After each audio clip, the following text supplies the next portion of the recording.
A lot of big news with the NBA, the WNBA, the MLB. Sports, in my opinion, seem to be dying.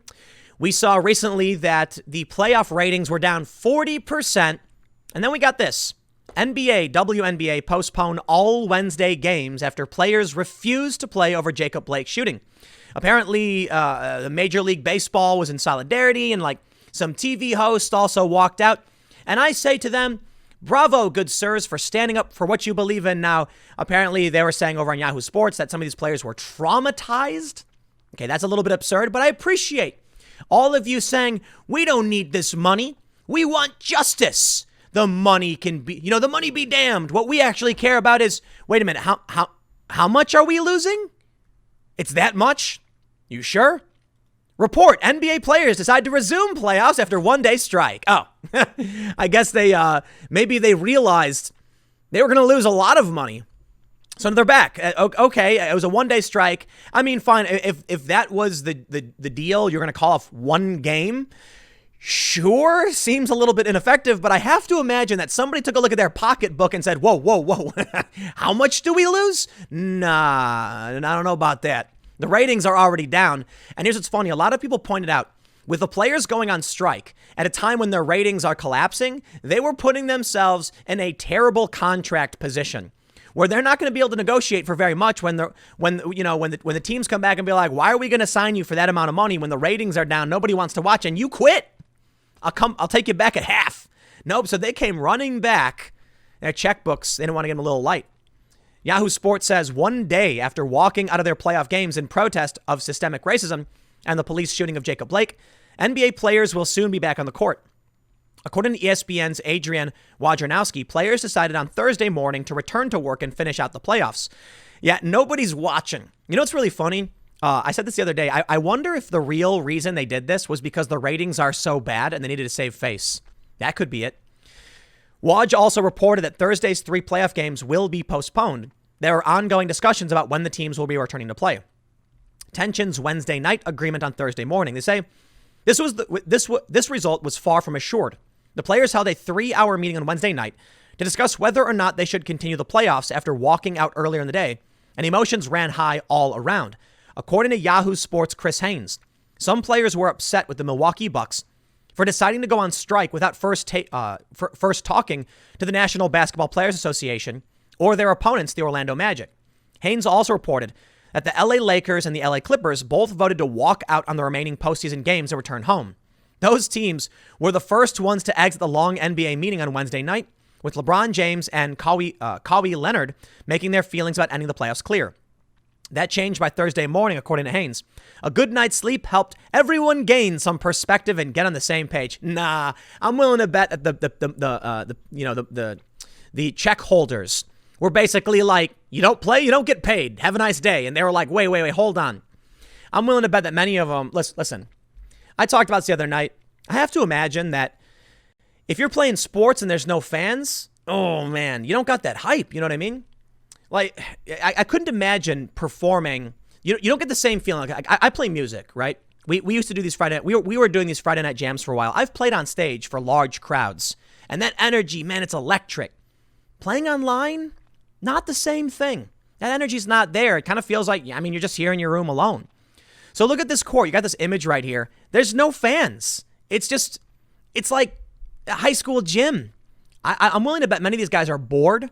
They don't have that energy. Right? You get addicted to it. You're playing for these arenas. You got all the fans cheering for you, chanting your name. It's fun, exciting. And then when it's gone, man, it's boring. Who cares? You can't play your best. You get tired and say, I don't even want to do this, Nobody's even watching anymore. The ratings are down 40%.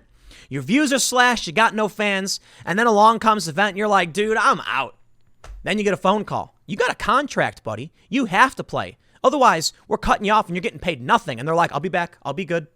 Now, here they are, getting ready to play again. We got Chris Haynes that says, Yahoo sources, there was a change in position from last night with LeBron James, among others, relaying it was in their best interest to finish out the season. Yes, their best interest. You see, that's what they omit from this, that they all got on the same page after a good night's sleep. All their trauma washed away. Nah, somebody called them and said, you better finish. Chris Haynes says, Yahoo sources. Significant source of frustration in meeting last night stemmed from players not being on the same page and emotions got the best of some. The hope from the collective was after a good night's sleep, they could reconvene and get it to this point. Playoffs are back. Congratulations. Your big strike was a whole lot of nothing. Interestingly, I believe it's Jared Kushner. Well, they say it's absurd. Trump officials brush off NBA player strikes over police shooting. Apparently, Kushner said he'd meet with LeBron and talk about it. Here's a story from NPR. Top White House officials are brushing off the significance of NBA protests this week over the police shooting of Jacob Blake in Kenosha, Wisconsin. Quote, look, I think that the NBA players are very fortunate that they have the financial position where they're able to take off a night from work without having to have the consequences to themselves financially. White House advisor Jared Kushner told CNBC. So they have that luxury, which is great. On Wednesday, the Milwaukee Bucks said they would not play against the Orlando Magic in protest over Blake's shooting. The 29-year-old remains hospitalized after he was shot 7 times. This we all understand. The NBA later postponed all 3 playoff games scheduled for Wednesday. The WNBA and MLB followed suit, postponing games Wednesday night. I just got to point out, like, Major League Baseball is playing to stands full of cardboard cutouts. I wouldn't do it. If it were me, if you were like, Tim, we know that you normally do a show to, you get like several million views per day, but instead, we're just going to put cardboard cutouts of people all over the place. Oh, actually, you know what? I got Joe Biden and Donald Trump sitting in front of me. So I'm not going to pretend like I have an audience with the president and his, the principal contender. No, it's pieces of cardboard. I can't imagine these people are having fun doing it. So I wonder if that's the real reason they were like, yeah, sure, we're not going to play either. So they say, quote, we're tired of the killings and the injustice, Milwaukee Bucks guard George Hill told ESPN on Wednesday. The Bucks quickly put out a statement calling on the Wisconsin legislature to reconvene. LeBron James, who plays for the LA Lakers, tweeted a message of support for the striking Bucks players. The Lakers did not play a scheduled game against the Portland Trailblazers on Wednesday night. Spare me, dude. These guys all came out and they were like, yo, China's great and everything. We're talking about human rights violations in China. Dude, I'm upset about all of it. I don't believe any of these people are serious. They were like, yo, can we get a night off? I want to go chill. F this man. We demand change. Sick of it, he tweeted. Nothing about China, though, I guess. On Thursday, Kushner told Politico he would reach out to James. Look, let's both agree on what we want to accomplish, and let's come up with a common path to get there, he said. Kushner pointed to the First Step Act, a criminal justice reform bill President Trump signed into law in 2018, as evidence that the White House has taken tangible action on social justice issues. But President Trump has frequently decried protests by professional athletes, namely Colin Kaepernick, kneeling during the national anthem in protest of racial injustice. I think with the NBA, there's a lot of activism, and I think that they've put a lot of slogans out, Kushner said. But I think what we need to do is turn that from slogans and signals into actual action that's going to solve the problem. Mark Short, Vice President Mike Pence, Chief of Staff, was asked on CNN whether his boss might weigh in on the NBA strike. I don't know that you're going to see the administration weigh in on that one way or another, he said. In my mind, it's absurd. It's silly. Trump campaign spokesman Tim Murtaugh told reporters today that the president will mention what happened in Kenosha in his nomination speech Thursday, talking broadly about unrest in American cities like Minneapolis, Portland, Seattle, Chicago, and now Kenosha. Trump and Pence have often portrayed American cities as violent and lawless, deploying those descriptions to bolster their warnings about a Biden presidency. Quote, we will have law and order on the streets of America, Pence said during his convention speech Wednesday evening. Joe Biden would double down on the very policies that are leading to unsafe streets and violence in America's cities. Both Biden and his running mate, Senator Kamala Harris, have weighed in with messages of support for the players' strikes. This moment demands moral leadership, Biden tweeted. And these players answered by standing up, speaking out, and using their platform for good. Now is not the time for silence. You know what? I don't care. If they want to issue a statement, I get it. If they don't want to do their jobs, I don't get it, man.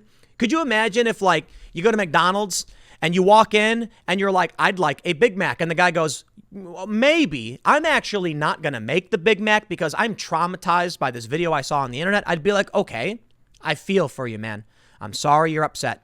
Would you mind stepping aside so someone else could make my burger for me? Because if you don't want to do it, I mean, that's fine. I respect that, but can somebody else?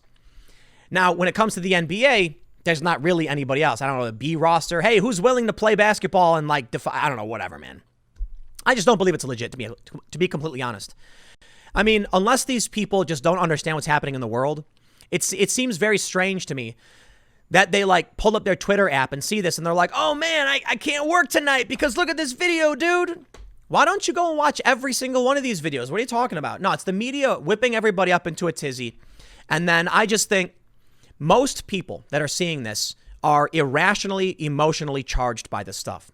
So maybe what's really happening is these people are getting whipped up by politics and the Democrats, and they don't need to be. Dude, I get it. There's problems in this country, but when has it ever affected whether or not you're going to do your job, play basketball? Like, we went to war, man. We've been at war for nearly 20 years. I don't see you coming out being like, man, you hear about that drone strike in Yemen, a country we're not at war with? Oh, it's shocking. I don't see them coming out being like, I refuse to play because of Hong Kong. No, they don't care. They see some video, they're told to be angry and like, oh, now I'm mad. Yeah, dude, spare me. I don't care about your game. This is ridiculous. Black Lives Matter on the basketball court. I'm not interested. I'll leave it there. I got one more segment coming up in a few minutes. Stick around, and I will see you all shortly.